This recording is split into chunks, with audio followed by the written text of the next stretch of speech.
My own brothers died tragically as well, truth be told.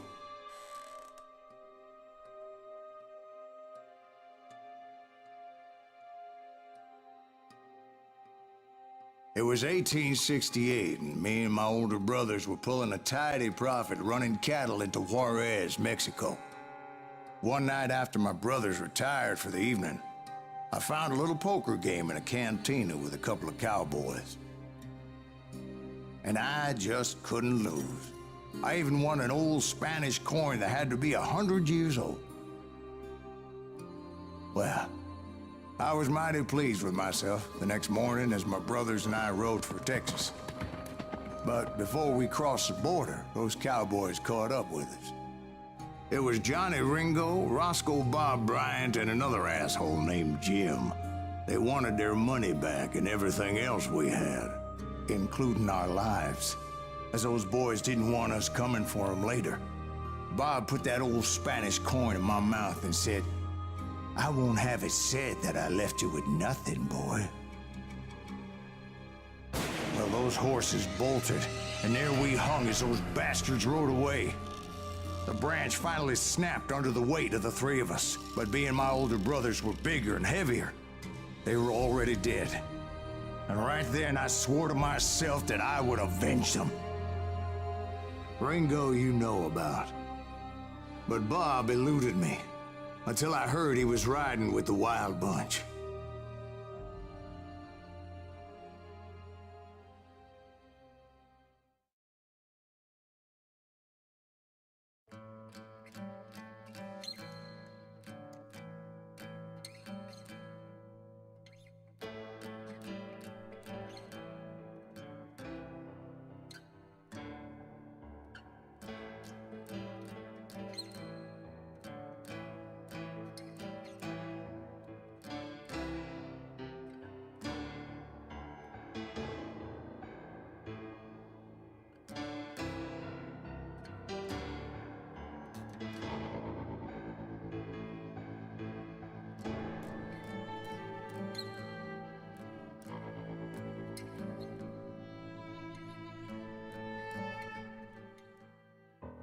I'd been on their trail for months, ever since they left their hideout in the Bighorn Mountains.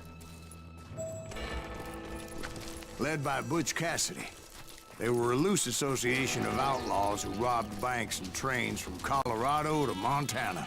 Among them was the Sundance Kid, and that murderous hombre I was tracking, Roscoe Bob Bryant. Were you a part of that giant Pinkerton posse after the Wild Bunch? No, boy. A circus like that would have slowed me down. Besides, I wanted Bryant all to myself. I'd heard about a large shipment of gold being transported to Wilcox, Wyoming on the Overland Flyer. They blew the bridge with the intention of forcing the train to stop. Well, I assumed the Wild Bunch was likely in the still intact part of the train high above. I was determined to make that sumbitch Bob pay for what he did to my brothers.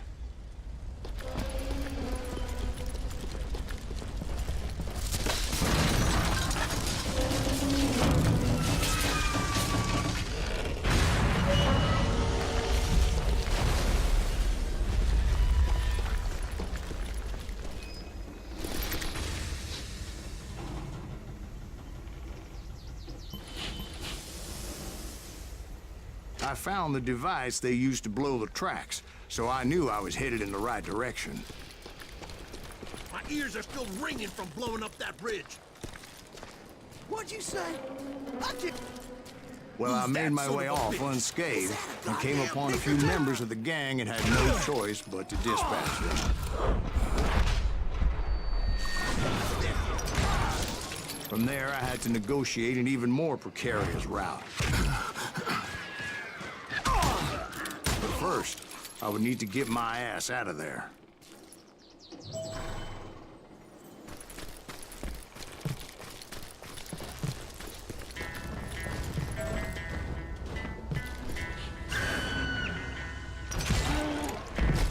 I jumped from the frying pan into the fire as the train was clearly fixing to fall. I had found found the gang, but in order to find old Bob, I needed to fight my way forward past a whole passel of desperados.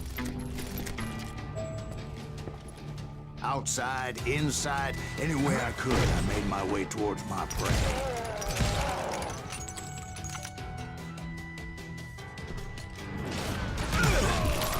Well, what about the passengers? It was mostly a freight train, as I recall. There were no passengers aboard that day.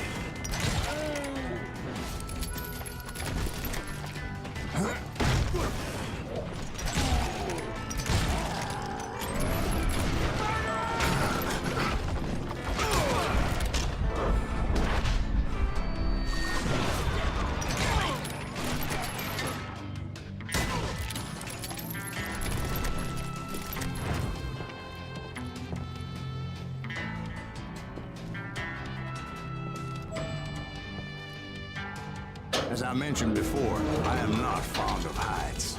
But I was too busy dodging bullets to worry about falling to my death. Odds were I was likely to die that day anyway. So I was determined to take down as many of those bastards as I could.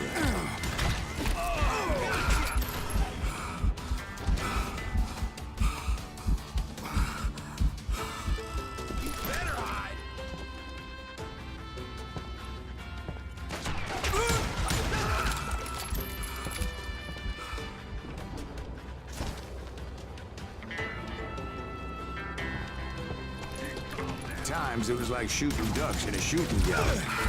The only difference is these damn ducks shot back.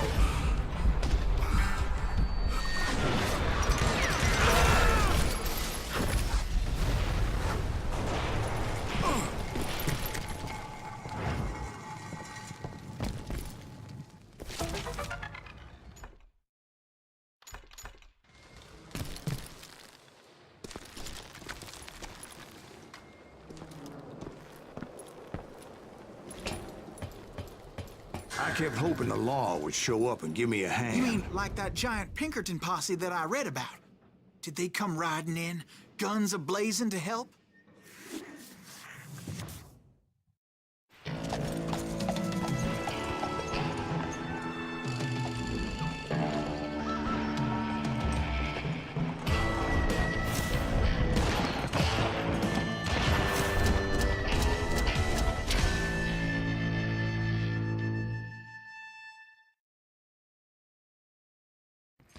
Help? From the Pinkertons? No, son. I had to fight the Wild Bunch all by my lonesome, as usual. Who the hell is that? He's out of his mind! Beat! Take cover! Retreat! Retreat! He's coming back! They'll kill us all!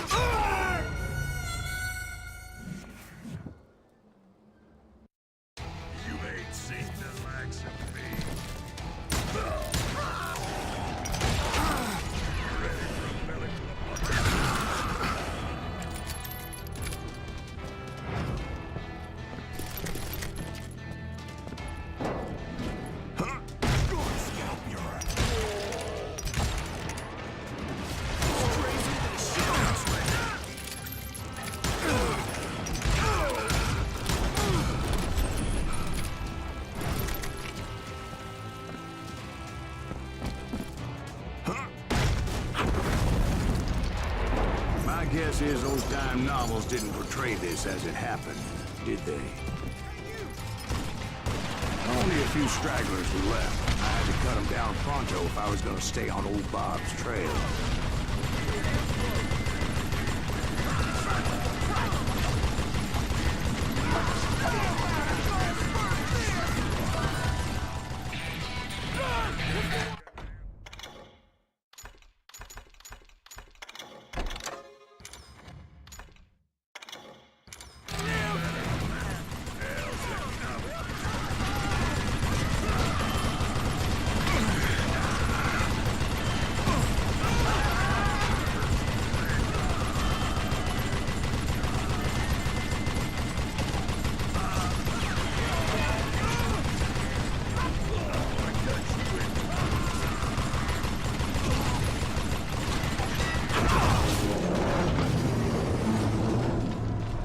Once I silenced all those guns, I went searching for my nemesis, determined to finally have my justice.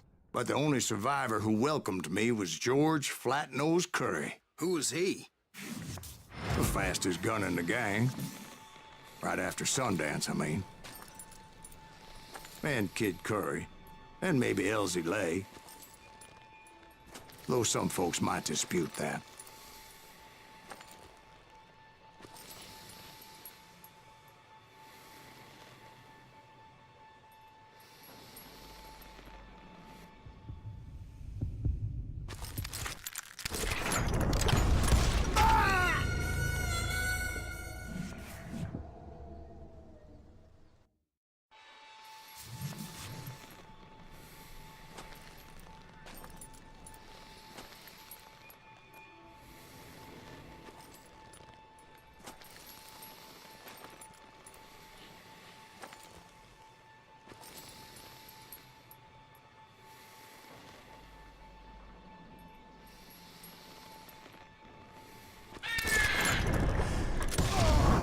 On that very same day, Butch Cassidy and the Sundance Kid decided to leave the Wild Bunch behind and decamped for South America.